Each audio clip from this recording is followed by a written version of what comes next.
তো স্টুডেন্ট কেমন আছো? সকলে আশা করি ভালো আছো। আজ আমরা আলোচনা করব ষষ্ঠ শ্রেণী গণিত বইয়ের তৃতীয় অধ্যায় 3.1 অনুশীলনী। 3.1-এর আমরা গত ভিডিওতে 1 থেকে 4 পর্যন্ত সমাধান করেছিলাম। আজ আমরা সমাধান করব 5 থেকে। তো 5 নম্বর অঙ্কে দেওয়া আছে নিম্নে প্রদত্ত সংখ্যাদ্বয়ের মধ্যে কোনটি অন্যটির ডানে অবস্থিত তা সংখ্যা রেখায় দেখাও। মানে দুটি কোনো সংখ্যা আছে, কোনটি কোনটা ডানে অবস্থান করবে তার সংখ্যা রেখার মাধ্যমে দেখাতে হবে। তো প্রথমে আমরা একটি সংখ্যা রেখা স্থাপন করে নেই। তো সংখ্যা রেখায় 9-এর অবস্থান হলো 2-এর ডানে। এরপর আমরা খ নাম্বার অঙ্ক সমাধান করব। খ নাম্বারে আছে -3 এবং -8। তো আমরা সংখ্যা রেখায় স্থাপন করে নিলাম। স্থাপন করার পরে -8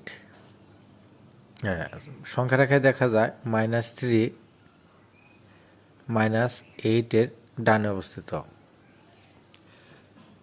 এরপর আমরা গ নাম্বার অঙ্ক সমাধান করব। গ নাম্বার অঙ্কে দেওয়া আছে 0 এবং -1। -1-এর দাম কম, তাই সেটি বামে অবস্থান করবে। সংখ্যা রেখায় দেখা যায় 0-এর অবস্থান -1-এর ডানে অবস্থিত। এরপর আমরা গ নাম্বার অঙ্ক সমাধান করব। গ নাম্বার অঙ্কে রয়েছে -11 এবং 10।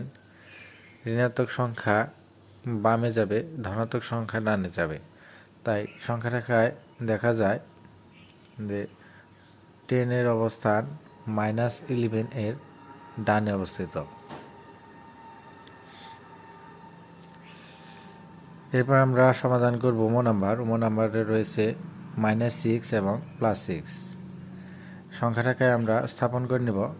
সংখ্যা রেখা স্থাপনের পর দেখা যায় যে +6-এর অবস্থান -6-এর ডানে অবস্থিত।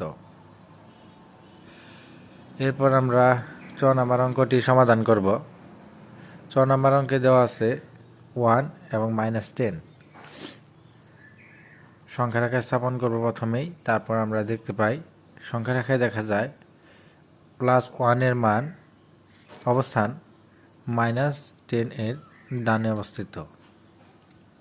তো আমাদের সংখ্যা রেখা স্থাপন করা শেষ হলো। এরপর আমরা সমাধান করব 6 নাম্বার অঙ্ক। 6 নাম্বার অঙ্কে দেওয়া আছে নিম্নে প্রদত্ত সংখ্যাদ্বয়ের মধ্যবর্তী পূর্ণ সংখ্যাগুলোর মানের ঊর্ধ্বক্রম অনুযায়ী লেখো। মানে ক নাম্বারে 0 থেকে 7 পর্যন্ত যে মানগুলো রয়েছে পূর্ণমান, তাদের আমাদের ঊর্ধ্বক্রমে অনুযায়ী লিখতে হবে। তার মানে ছোট থেকে বড় দিকে যেতে হবে। 0 থেকে -7 এর মধ্যবর্তী সংখ্যাগুলো হলো -6, -5, -4, -3, -2, -1। এখানে ঋণাত্মক সংখ্যা যত বড় হবে সেই সংখ্যার মান তত ছোট হবে। তাই আমরা -7-এর পরে -6 থেকে শুরু করব। -6 থেকে আমরা -1 পর্যন্ত যাব। এরপর -4 এবং 4-এর মধ্যবর্তী সংখ্যাগুলো আমরা মানের ঊর্ধ্বক্রম অনুযায়ী লিখব। 4-এর পরে 4 যেহেতু বড়,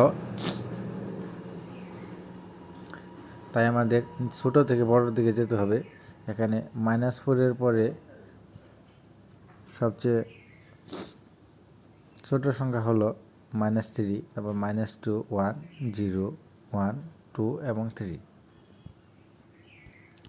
এরপর আমরা গ নাম্বার অঙ্ক সমাধান করব।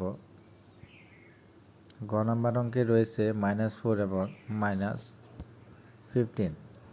তো -4 এবং -15 সংখ্যাদ্বয়ের মধ্যবর্তী পূর্ণ সংখ্যাগুলো মানের ঊর্ধ্বক্রম অনুযায়ী নিম্নে লেখা হলো। -15 থেকে -4 পর্যন্ত মধ্যবর্তী সংখ্যা হলো -14 থেকে শুরু করে -5 পর্যন্ত। এরপর গ নাম্বার অঙ্কে দেওয়া রয়েছে -13 এবং -23। তো -13 এবং -23 সংখ্যাদ্বয়ের মধ্যবর্তী পূর্ণ সংখ্যাগুলোর মানের ঊর্ধ্বক্রম অনুযায়ী নিম্নে লেখা হলো। তো -13-এর পরে ছোট সংখ্যা হচ্ছে -29, তারপর 28, -27, -26, -25 এবং -24। এরপর আমরা 7 নম্বর অঙ্ক সমাধান করব। 7 নম্বর অঙ্কে দেওয়া আছে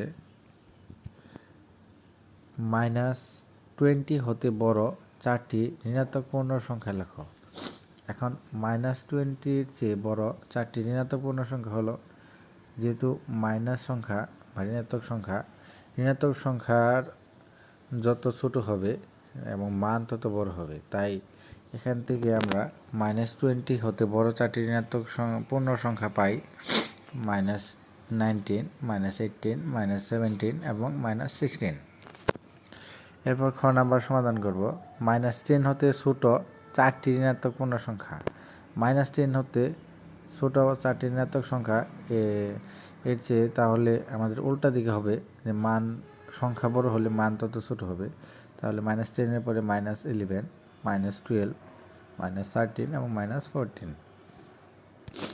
এরপর আমরা ঘ নাম্বার অঙ্কের সমাধান করব। ঘ নাম্বার অঙ্কে দেওয়া আছে -10 ও -5-এর মধ্যবর্তী 4টি ঋণাত্মক পূর্ণ সংখ্যা। তো আমরা সহজেই লিখতে পারবো -10 এবং -5-এর মধ্যবর্তী 4টি ঋণাত্মক পূর্ণ সংখ্যা হলো -9, -8 ও -7 ও -6।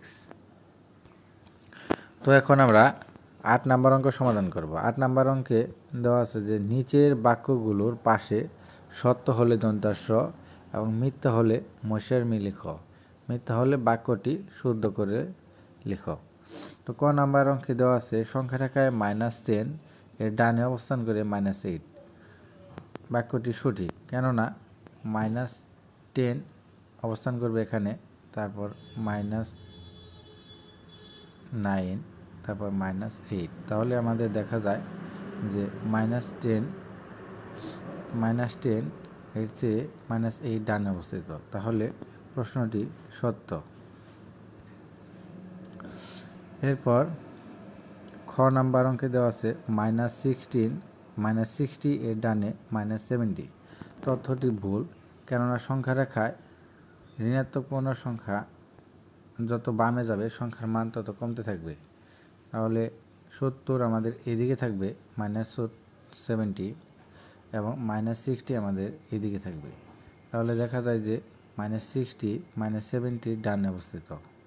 তাহলে এখানে তথ্যটি ভুল দেওয়া আছে, যে এখানে শুদ্ধ হবে সংখ্যা রেখায় -60 -70 এর বামে।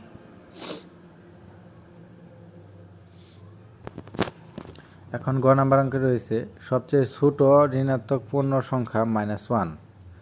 এখানে সবচেয়ে ছোট ঋণাত্মক পূর্ণ সংখ্যা -1 নয়, এটি মিথ্যা, কেননা সবচেয়ে ছোট মাইনাস ঋণাত্মক সংখ্যা অনেক বড় সংখ্যা, কেননা সবচেয়ে বড় ঋণাত্মক পূর্ণ সংখ্যা হলো -1। তারপরে আমরা শূন্যতে পৌঁছাই, তারপর 1, তারপর 2, এভাবে আমাদের পৌঁছাই। তাহলে সবচেয়ে বড় ঋণাত্মক পূর্ণ সংখ্যা হলো -1। এরপর গ নাম্বার অঙ্ক সমাধান করব। গ নাম্বারে রয়েছে -20 এর চেয়ে -26 বড়। তাহলে তথ্যটি ভুল বা মিথ্যা। -20 এর চেয়ে -26 ছোট সংখ্যা, কেননা -26 বামে অবস্থান করে -20 এর থেকে। তো আজ এ পর্যন্তই।